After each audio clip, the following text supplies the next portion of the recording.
Today, we're going to talk about elevator speeches.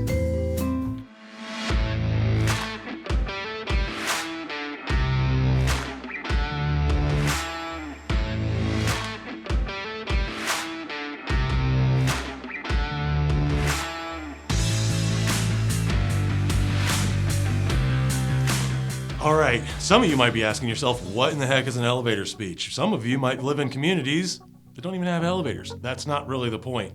What an elevator speech actually is if you think about, okay, you're on an elevator. You jump on, you're with this random person. You strike up a conversation and they ask you, what do you do?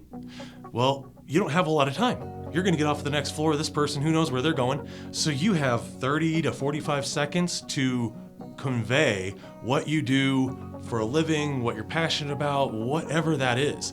So you really got to work on making sure that you have a very concise, simple statement, and it should open, if it catches their attention, opens up a conversation, which is fantastic.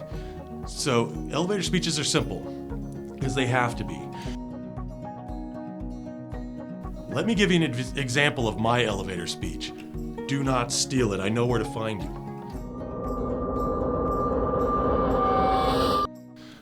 So, somebody asked me, what do you do for a living? Well, I'm the managing director for Coldwell Distinctive Properties. My job is to make sure that my agents live exceptional lives. And by doing that, they can serve their clients at the highest level possible, which makes our company stand out among the crowd. It's not that complicated, it's fairly simple, and they're like, what does that even mean? In some cases, that like, what do you mean by exceptional lives? The whole idea is I want to get them talking to me. If they ask me some questions or they get impacted in any way by that short little thing, that's the objective.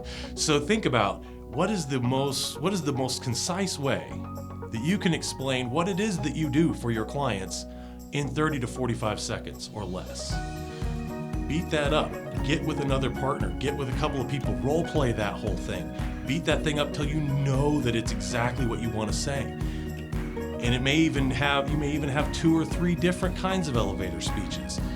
Depending, if you're going to be getting on a chairlift is a perfect example. We have a ton of organizations that we are part of this Coldwell Distinctive Properties family that are in ski areas. And honestly, Todd Conklin will tell you, there's almost no better way to get clients in ski resorts than just jumping on a lift. Go skiing by yourself. Get on the lift. Have cards on you.